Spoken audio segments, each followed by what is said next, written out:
কোটা বাতিলের দাবিতে শিক্ষার্থীদের অবরোধ কর্মসূচি নিয়ে জানাতে রাজশাহী থেকে যোগ দিচ্ছেন আমাদের সহকর্মী মুস্তাফিজুর রহমান। মুস্তাফিজ, রাজশাহীতে ভদ্রা মোড়ে ট্রেন লাইনের ওপরে অবস্থান করছেন সাধারণ শিক্ষার্থীরা, যেমনটি আমরা জানতে পেরেছি। এটি আসলে ট্রেনের রেগুলার যে সূচি রয়েছে সেটার উপরে কোনো প্রভাব পড়েছে কিনা এবং শিক্ষার্থীরা সর্বশেষ কি দাবি জানাচ্ছেন?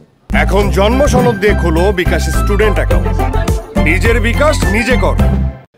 বিশ্ববিদ্যালয় শিক্ষার্থীরা আজকে তারা আন্দোলন করছে। এর আগে তারা দ্বিতীয় দিনের মতো এর আগে আন্দোলন করেছিল চতুর্থ দফা নিয়ে। আজকে কিন্তু আন্দোলন করছে তারা এক দফা দাবি নিয়ে, এবং তাদের একটি দাবি যে কোটা পদ্ধতি সংস্কার নয়, কোটা পদ্ধতি বাতিলের দাবিতেই কিন্তু আজকে তারা রেলপথ অবরোধ করেছে। এখানে শত শত শিক্ষার্থীরা উপস্থিত হয়েছেন এবং তারা প্রত্যেকেই একই কথা, প্রত্যেকের দাবিটা একই, যে তারা চায় যে মেধার মূল্যায়ন হোক, কোটা পদ্ধতি যেটি রয়েছে সেটি বাতিল করা হোক। এবং সর্বক্ষেত্রেই তারা বলছিলেন যে এই ক্ষেত্রে মেধাবীরা বৈষম্যের শিকার হচ্ছেন, মেধাবীরা তাদের প্রাপ্য অধিকার থেকে বঞ্চিত হচ্ছে। এই বঞ্চনা থেকেই তারা মুক্তি চান এবং এই কারণেই কিন্তু তারা আজকে এই পথ বেছে নিয়েছেন এবং রেলপথ অবরোধ করেছেন। এরই মধ্যে আমরা যতটুকু জানতে পেরেছি যে রাজশাহী ঢাকা থেকে আসা একটি ট্রেন এবং কপোতাক্ষ আরেকটি ট্রেন, কিন্তু দুটি ট্রেন আটকা রয়েছে, অর্থাৎ দুটি ট্রেনকে রাজশাহী থেকে দূরে দুটি স্টেশনে তাদেরকে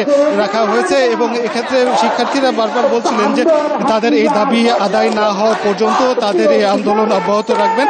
সেই সাথে এখন পর্যন্ত আমরা কিন্তু এখানে কিছুক্ষণ আগে রাজশাহী বিশ্ববিদ্যালয়ের প্রক্টরকে আমরা এখানে দেখেছি, কিন্তু এক্ষেত্রে কিন্তু শিক্ষকরা কোনো মন্তব্য করতে রাজি হননি। তারা একটি কথা বলছিলেন যে শিক্ষার্থীকে তারা বোঝানোর চেষ্টা করছেন যে তাদের যে যৌক্তিক দাবি রয়েছে সে বিষয়ে তাদের আন্দোলন করুক, কিন্তু যেন কোনো সহিংসতা না ঘটে বা অনাকাঙ্ক্ষিত ঘটনা না ঘটে। তবে শিক্ষক এখানে আমরা এখন পর্যন্ত যতটুকু জানতে পেরেছি শিক্ষার্থীরা বারবারই বলছিলেন যে তাদের এই দাবি আদায় না হওয়া পর্যন্ত তাদের এই আন্দোলন অব্যাহত থাকবে।